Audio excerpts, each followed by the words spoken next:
السلام عليكم، ان شاء الله تكونوا كاملين بخير وصحتكم بخير. اليوم ان شاء الله حنحضر معكم تحليه بالفراز، واحده البنه يا البنات ما نحكي لكمش، بزاف هايله وسهله وراكيه وتوالم سهراتكم الرمضانيه. قبل ما نبدا نقول لكم صلوا وسلموا على سيدنا محمد عليه افضل الصلوات. هنايا في ريسيبيو راح ندير كاس غربه تاع بودره شونتيي مع كاس غربه تاع الحليب بارد، طلعتهم بالباطور بهذا الشكل. من بعد حندير معاهم غرفه كبيره تاع فلون بذوق الفراز، فلون نواره.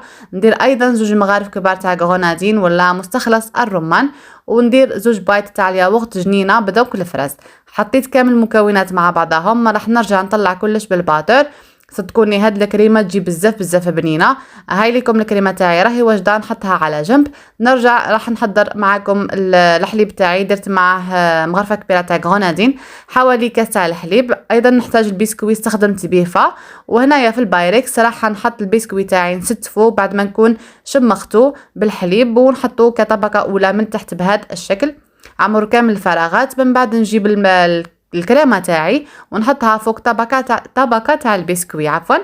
من بعد حنزيد نعاود نحط البسكوي بعد ما نكون شمختو، نحطو فوق الكريمه، نعمر كامل الفراغات ونعاود نرجع نحط الطبقه تاع الكريمه، يعني حتكون طبقه بطبقه. هنايا بعد ما نحطو الكريمه نسوي السطح تاعها بهذا الشكل. من بعد حنزيد نحط البسكوي بعد ما نكون شمختو، وفي الاخير راح تكون طبقه تاع الكريمه. يعني كي تحطوا البسكوي عمروا كامل هذيك الفراغات. هنايا الكريمه حتكون الطبقه الاخيره، وبالنسبه للكريمه عدلوا السطح تاعها خليوه يكون مستوي.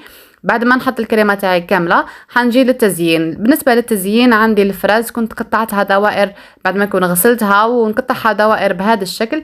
من بعد حنجي نستفها فوق الكريمه، ستفوها على حسب شكل البايركس اللي عندكم. بهذا الشكل عمروا كامل هذيك الكريمه بالفراز بهذه الطريقه. بعد ما نكمل راح ندخلها للثلاجه، ونرجع نحضر معكم طبقه تاع الفلون اللي تجي من الفوق.